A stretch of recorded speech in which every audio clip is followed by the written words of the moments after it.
Dice el dicho que, el que se ríe se lleva. Así que, si eres muy religioso o devoto, lo mejor es que evites ver este episodio. Porque se desconoce, cuestiona, descalifica y critica a la autoridad eclesiástica de la institución católica. Al adoptar la Biblia como códice moral de la religión católica, por condición dogmática, al margen de su contexto histórico y en nombre de la fe, deberás aceptarla como palabra y verdad absoluta. Sin evidencia objetiva no deberás cuestionar su contenido, su traducción, sus falacias cerradas y sus tendenciosas y tergiversadas interpretaciones. Porque boca de hombre te dirá, esta es palabra de Dios, y que el diablo siempre está al acecho de las almas. Pero ¿cómo debemos llamar al que temeroso, ignorante, idólatra y enajenado, ha renunciado al libre albedrío empeñando su voluntad, porque ha dejado de ser dueño de ella? No seas sabio en tu propia opinión. Proverbios 3:5. Pero la institución católica, como hierro candente marcando ganado, exige el bautismo de bebés a las pocas semanas de su nacimiento, porque de no hacerlo y el niño muere sin bautismo, según Santo Tomás de Aquino se iría al limbo, un lugar incierto suspendido entre el cielo y el infierno. El limbo es una herencia más del medievo. Pero ¿quién fue el que empezó a espantar con el petate del muerto? Nada más y nada menos que el erudito Tomás de Aquino, que murió en el 1274 y fue canonizado en el 1323. Su muerte fue 218 años antes del término de la Edad Media, de tal forma que, su vida transcurrió a finales de un periodo de obscurantismo de más de 10 siglos, que inició en el año 476 y concluyó en el 1492. Pese a esto, a partir de 2007 el limbo dejó de existir, la Iglesia Católica la abolió mediante un documento de la Comisión Teológica Internacional, aprobado por el Papa Benedicto XVI. Ahora enseña que los niños que mueren sin bautismo deben ser confiados a la misericordia divina y que pueden ir al cielo.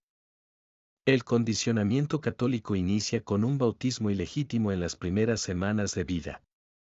Como ya se vio en el capítulo 2, en esta etapa de la vida el niño es vulnerable, apenas está terminando de desarrollar sus órganos, aparatos y sistemas de forma preparatoria para la interacción con su medio, sin voluntad ni conciencia como para asumir semejante compromiso con Dios. Pero cómodamente se desafanan y endosan la responsabilidad a los padrinos, para que éstos como fieles e incondicionales ovejas del rebaño, sean quienes se encarguen de su adiestramiento, condicionamiento, enajenación y reclutamiento. Asegurando y garantizando encauzar al niño a sus filas, para que su vida sea congruente con el bautismo y cumpla fielmente las obligaciones inherentes al mismo. Libro 4, parte I, título I, capítulo 4, Canon 872 del Código de Derecho Canónico. El bautismo en niños no tiene validez. No es creyente, carece de responsabilidad, voluntad y pecado cometido por acción u omisión. Además, a ellos pertenece reino de los cielos, atenta contra la doctrina y su práctica, contradice al Evangelio, da una falsa y confusa esperanza, y no en sustituto de la circuncisión. Lo anterior no es una catarsis, es una herencia más, de las viejas y viciadas ideas obscurantistas y los medios de los que se han valido para infundir miedo, exigiendo obediencia para mantener los anacrónicos y retrógrados estándares que determinan la sexualidad, los roles y el género. A partir de una mala traducción de las Sagradas Escrituras, con una tendenciosa y manipulada interpretación en el púlpito, los sermones adoptan una postura totalmente marginal y diametralmente opuesta a la ciencia. Otra amenaza de la institución católica es la excomunión. Ser excomulgado es casi la condena, desde la tierra al infierno. Pero, ¿y si yo los excomulgo a ellos? La comunión es con Dios y no con un hombre ni a través de él. Entonces, ¿por qué se hace con un párroco para recibir la penitencia que nos libere de la culpa y el pecado? Parece que la devoción y la idolatría justificara la amnesia. Pero ¿de qué otra forma estos personajes adquirían el conocimiento que les daba el poder, para con él, manejar los hilos sociopolíticos y económicos en cada época y estrato social? ¿De qué otra forma sino, pretendiendo ser los oídos de Dios, se autonombraron como sus representantes en la tierra, para obtener información relevante y conocer secretos que, en el nombre de Dios, con toda la alegoría ostentosa de santidad muy distante de la espiritualidad, planearan estratégicas alianzas. Y llegó el día en que excomulgaron a la Iglesia Católica. La ambición, la soberbia y el abuso de poder la condujeron a su decadencia. Fue apartada de las decisiones de Estado, se apoyó la corriente renacentista y como chamanes charlatanes, de sus vaticinios catastróficos y apocalípticos no pasó nada. Bueno, sí. Contrario a Mateo 22-21, mostró su rostro de oposición y contrapeso como fuerza política religiosa. En 1054, por desacuerdos y conflictos, la Iglesia se fragmenta en ortodoxa y católica. 1517, en Alemania nace el protestantismo de Martín Lutero, como una nueva corriente religiosa. 1534, el rey Enrique VIII rompe con la Iglesia católica y funda la Reforma Anglicana. 1870, decae el poder de la Iglesia. En Italia con Garibaldi y la Revolución Francesa pusieron final al poder papal. Otra forma actual de excomunión es la desobediencia civil, como instrumento ético que cuestiona las leyes injustas que van en contra de los derechos humanos. La desobediencia civil se caracteriza por buscar el cambio de un sistema legal que violenta los derechos de un grupo. El catolicismo como institución hábilmente aplica la intervención divina en los huecos científicos, pero cuando la ciencia ofrece evidencias y desmiente sus mitos, omiten dar explicaciones, callan y hace callar cuando la realidad compromete su empresa. Otra estrategia de la Iglesia es el juego y la manipulación de conceptos a conveniencia. El sexo como el pecado original, lo emplean para justificar el bautismo en menores por ser producto de este, pero cuando se emplean con el fin de descalificar a la homosexualidad adquiere otro matiz, diciendo que se niega la sabiduría creadora de Dios, escrita como la naturaleza del hombre a través de la cual se garantiza la perpetuación de la especie. Ahora resulta que el supuesto pecado original está permitido por Dios como el más efectivo, ¿o acaso habrá otro? La homosexualidad es contraria a las leyes naturales porque no es complementaria en la relación afectivo-sexual, o sea que también les niega la capacidad de amar. Contraviene la norma religiosa, transgrede la norma reproductiva, interfiere el contrato matrimonial y la consecuente herencia, confunde la idea de género y la asignación del trabajo según el sexo. A la multicitada cita, no te echarás con varón como con mujer, es abominación, la Iglesia agrega que estas personas están llamadas a realizar la voluntad de Dios en su vida. Con el uso de parábolas ambiguas poco objetivas y sujetas a interpretación, son ajustadas a conveniencia para ser usadas como referencias de aprobación o descalificación. Así que su recomendación es que los sufrimientos, dificultades y penurias que deriven de su condición homosexual, las unan al sacrificio de la cruz.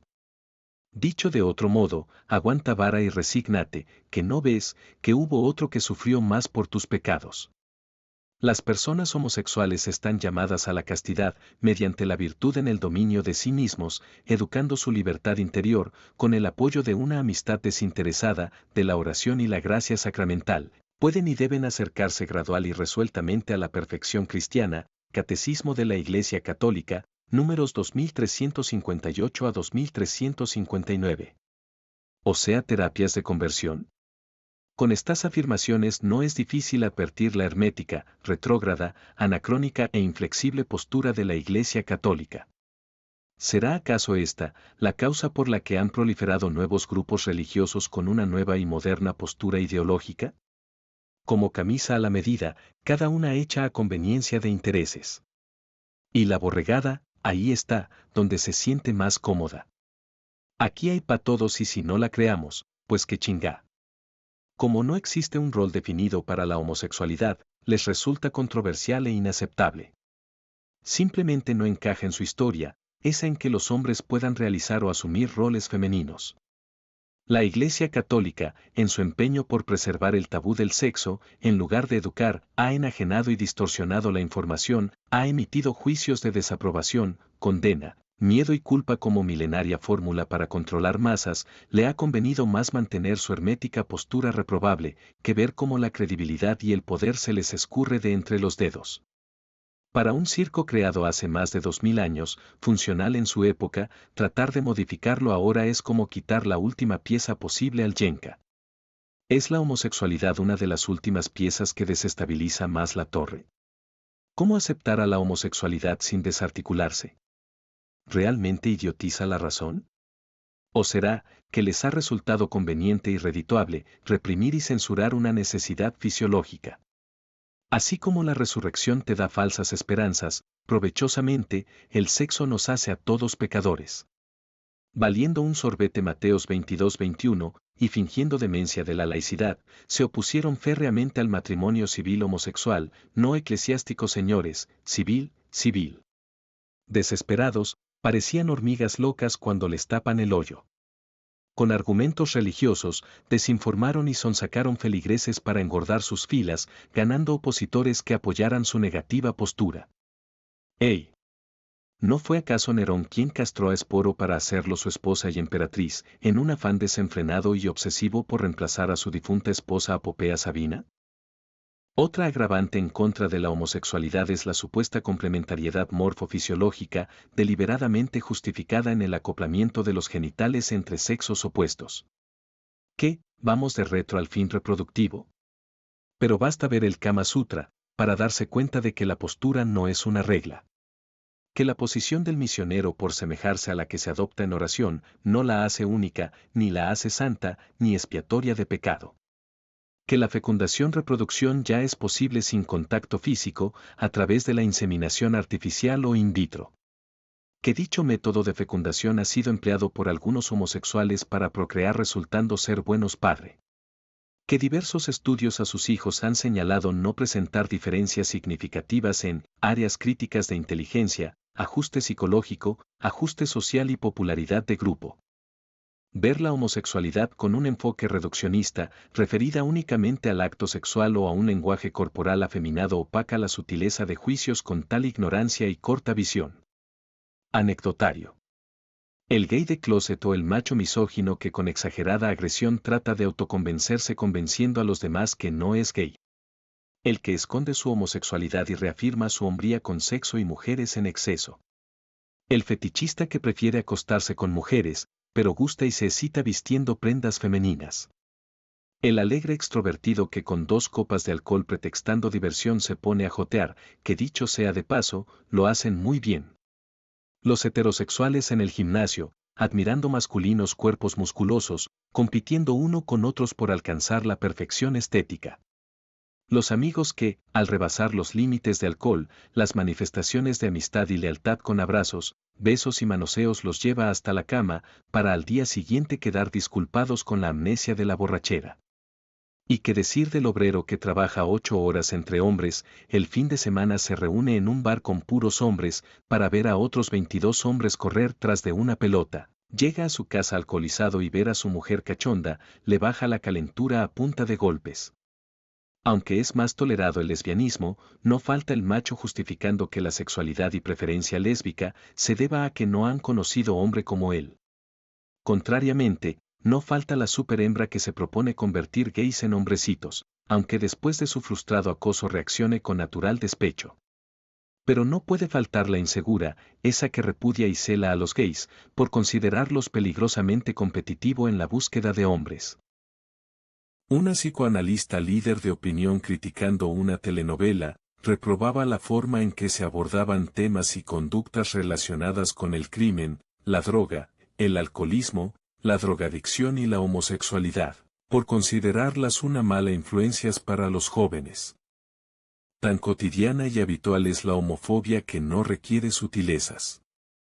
Y aquí terminaremos hoy. Con la psicoanalista que se jactaba de feminista, que aseguraba no tener nada en contra de los homosexuales, pero que sus cochinadas las hicieran donde nadie los viera, ya que no tenía forma de explicar a sus hijos, cómo 2 hombres se expresan amor abrazándose y besándose. Por si acaso no saben o no recuerdan, en los años 60, había una represión y la marginación a las madres solteras o divorciadas. Las preguntas aquí son: ¿cómo les explicaron entonces a sus hijos la carencia del padre o la ligereza de sus madres? ¿Cómo explicaron a los hijos de entonces, que eran rechazados del colegio, por ser hijos de madres solteras? ¿Cómo afrontaron y superaron los niños de entonces y algunos de ahora, la burla de los demás, por no tener en casa la figura paterna? Quiso volar igual que las gaviotas. Libre en el aire, por el aire libre. Y los demás dijeron, pobre idiota. No sabe que volar es imposible. Mas, extendió las alas hacia el cielo. Y poco a poco, fue ganando altura. Y los demás, quedaron en el suelo. Guardando la cordura. En los demás, al verlo tan dichoso, cundió la alarma, se dictaron normas. No vaya a ser que fuera contagioso tratar de ser feliz de aquella forma. La conclusión es clara y contundente. Lo condenaron por su chifladura a convivir de nuevo con la gente, vestido de cordura.